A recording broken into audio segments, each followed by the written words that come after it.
Hello everyone, today we are going to do the experiment of how a blue litmus paper converts into a red litmus paper, and then that red litmus paper how converted into blue litmus paper. So first we will study and discuss about the what is litmus paper. So litmus paper is a natural indicator which indicates the solution is acid or base.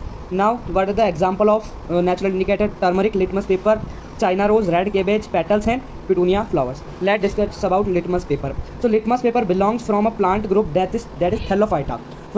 In Thallophyta there is association of algae and fungi which called lichen. From lichen we extract a solution that is called litmus solution, and from litmus solution we make litmus paper.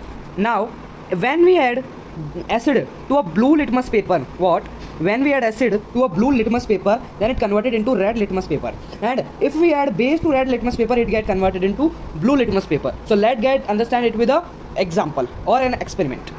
So here we have a blue litmus paper, and in which we will add acid, and we are using lemon in which citric acid is present. So if we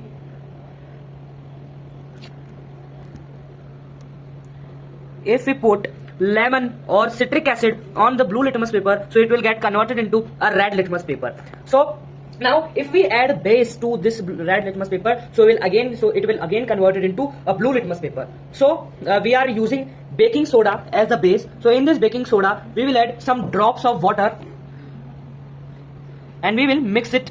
So we have the solution of baking soda in this dropper, and if we will put this solution of baking soda, the litmus paper will again converted into blue. Here you can see an additional thing, that is in the reaction of acid and bases, carbon dioxide gas is in this you can see that carbon dioxide is evolved, and here you can also see that red litmus paper is again converted into blue litmus paper. It is again converted into blue litmus paper. So this is an experiment of litmus paper. In this we first added citric acid, means lemon acid, into blue litmus paper, then it converted into red litmus paper, and again we add a baking soda and solution to this litmus paper, and it again converted into blue litmus paper.